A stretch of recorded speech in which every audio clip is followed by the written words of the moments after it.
my NYC program, and I was just having a conversation with a friend, and we're like, we didn't see every platform where we bring together artists and fashion designers in Kaduna and even other Nigeria.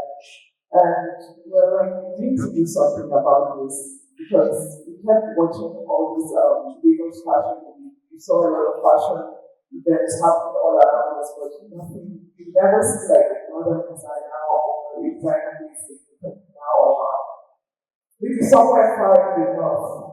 So we decided let's do something about this, which is how we came about the Kaduna Fashion Arts Exhibition.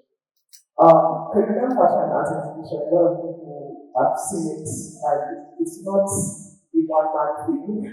It's a labor of lots of people and teamwork. And so even though the family members are going to do other things, I still need to sustain the vision that we originally had. So when we come to talk about making room for others to move, making room for others to move is not just about physically making room, it's about creating opportunities for other stories to shine, other voices to be heard, and experiences to be told.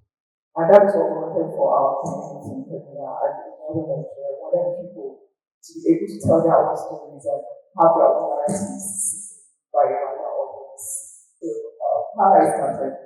Like I mentioned earlier, it was during my NYSC year. I wasn't so busy, and my friend and I were having this discussion about like, one time I had we were looking for funding. A lot of people told us that it was not going to work out because Kaduna is a big that needs more literary initiatives. But we decided to keep going on. We got a lot of things. But the very first person to be in this room is going to this room right now, which is my mom. She's here sitting down, and she was the first person to actually invest in this. So the first person, she just wanted this thing to fly because she saw the thing and she knew that this is not just about it's about other people and other people's dreams, and she wanted it to also move forward. That's why she supported me. And I started this with a team of just 4 people actually, and where 3 of us were in NYC, one of us had just finished NYC, and we're like, let's research, let's see what people are doing. We needed to see. We were looking at Lagos fashion from afar, we're looking at exports, we're looking at everything happening in the country and globally. So we said, why, how can we design something that is for us and is for people to benefit and also show their work? So we decided to start, we're looking at things, we're brainstorming, we're thinking, we're coordinating out collaborators. So fast forward. Then and now. So Harvard has actually grown, like recognizing this is going to be the 6th year we're going to have Harvard, and it has evolved tremendously from 2019, which was my NYC days, to now. And I could attribute this growth to a lot of factors.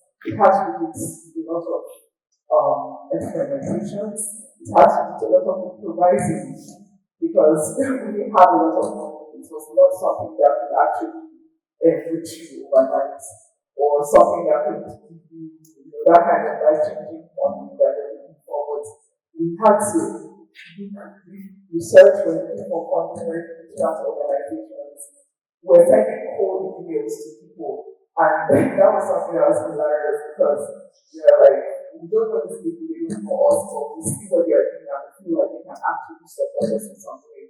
In some ways, it was successful. Other ways, it was not really successful because a lot of people want you to have it first.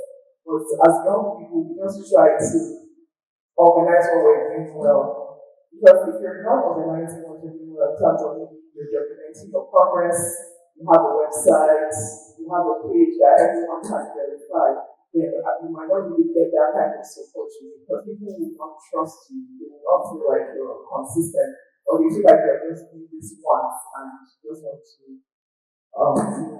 get something out of it and leave. But our consistency actually kept us, going, kept us in these spaces. We explored so many ways. We tried our budgets, and and highlighted things and were like, okay, this organization can support with this because they align with their purpose. This foundation can support with this. So we were always highlighting stuff on our budget to get funding. So, like I mentioned, my mom supporting me. She really did a life changing thing for campus, to be honest, because without her support at the time, we would not have had something to show people that, okay, this is what we have done, this is what we are trying to do, and this is what we're doing. Fast forward 2022, we won a grant. It was very big, like the highest amount of money we had ever raised for Papa before. It was thousands of dollars. And we were surprised because Harvard, the first of all, based in northern Nigeria, I think these people were really shocked that we were selected. And they selected us because we were coming from an honest place, we were being original, and we're trying to set a platform for people that didn't have. So we got that, and then that changed everything for us. That's how we're able to move from 2019 then, and then that 2022. Funding defaults. And it came up as, something that we're not used to. Of course, we faced a lot of challenges. We had that amount of money, we're trying to plan. There are some things that we're dreaming very big, wanted to achieve, but I felt, at the end of the day, we realized that we should not have done some things that we did because it was maybe a little too far for us to be doing at the time. And we had a lot of issues with managing the finance at the time. Okay, so moving on to involving community. So there's a few years ago, I attended a boot camp by the African Cultural Fund Academy, and it was a cultural management boot camp. And in that boot camp, as a project manager in a creative space, or if you are having a festival or an exhibition or a cultural project in general, they'll teach you how to handle your finance, how to manage your project, how to communicate, and how to market your platform. So I participated in that, and one key thing that resonated with me in that program was involving community. I mean, you can be doing, for instance, a festival, an art festival, or an art exhibition, and you already have the people you expect to be a part of it. You have artists, you have art enthusiasts as a part of it, but involving community, those people that you feel like might not even know what you're doing.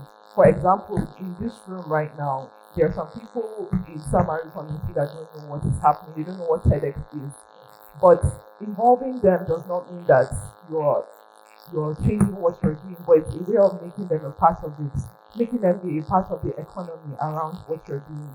Because whatever it is we're doing today, there's an economy around it, and your community benefits one way or the other. So we involved our community. In that way, they feel a sense of ownership. They feel like they're a part of something that is not elitist, because a lot of people have this opinion about exhibitions or a certain thing that has to do with art being elitist or it's for a certain class of people. But no, our own the way we do our own thing is a way to democratize arts and fashion. Let everyone feel like they need to be a part of it. So involving our community is very important to us, and that's why every year we call vendors. It's not just about having vendors around, but a way for them to be part of that creative economy that we're engineering with our exhibition.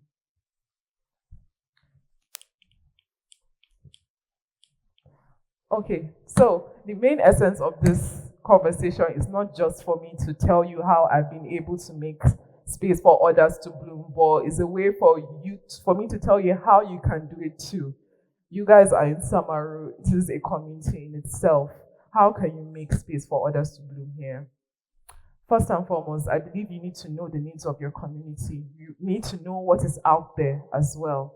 You need to observe and feel like, okay, there are these people. Because I'm coming from a creative angle, and I believe there are a lot of creatives in this room. So, even non-creatives can also benefit from this, mind you. So you need to know what is out there. You need to know the needs of your community. Just like I mentioned during my NYC year, my friend and I, we spoke a lot. We talked about our community. We knew that, okay, there's a need for this platform. We need to do this, which is why we came together to do that. And then collaboration, although I didn't outline my points here, I just wanted to just speak to you guys. Collaboration is very important. You don't always have to have money to do something, but once you collaborate with people that have like minds like you know, you can achieve and even move a mountain. To collaborate is not, you know, easy as people would say, because I know everybody throws around collaboration as a word, but you have to build trust between you and your collaborator. You need to meet yourselves in a certain level so that collaboration can occur, you know, easily rather than with problems or challenges. So, for example, we as CAFAT, we've collaborated with the Kaduna Museum, and it was a success, but it didn't come so easily. It had to do with a lot of negotiations. We had to talk about what we needed to make possible between ourselves, what we could allow, what we could not allow, and that made the collaboration between the Kaduna Museum possible. And we both had a goal to preserve cultural heritage, which is why the collaboration even went well. Thirdly, you need to have funding to make room for others to bloom. Funding is very hard, but I believe in starting small. When you start small, you can grow, you can achieve and move mountains. Starting small, for instance, you can have a friendship group. You can talk to your friends, you want to do something, pull resources together. It doesn't have to be something big. But once you achieve that and you document it properly, and you know the kind of people in your industry or in your arts ecosystem that you feel like you can collaborate with or you can extend what you've done to, then you should do that. So pulling resources from a small place, then eventually scaling it up when you have the evidence, you have the impact that you've documented. My last point for the day is I would like to go back to building trust. So building trust now, I mean, if you're making room for others to bloom, the people that you're making room for, they need to trust you. And how can that happen? First and foremost, you need to tell them, you need to do what you say you do when you're talking to them, when you're interacting with them. You need to show them that you're doing this for them. And you need to also be able to be willing to share. And then the second part of trust is the people that are supporting you. Who are your collaborators? Who are your partners? They need to trust you. They need to trust that you'll be able to deliver what you're doing. You need to be able to show them evidence. You need to start small with them. A lot of people see a partner and feel like, or maybe a funding partner, for instance, maybe you find an European Union fund, or you find someone working there and you feel like, oh, European Union should be able to fund me. And you should start small. You should talk about things that are not financial in the beginning, because how will they trust you by just handing you funding, by meeting you for the first time? You need to do other things with them first. You need to collaborate on smaller scale things that don't even involve funding. So that is how you build trust one way or the other. So making room for others to bloom. I'm hoping that Samaru community or people within the community can take from this discussion that I'm having with you guys on how to make room for others to bloom. Thank you.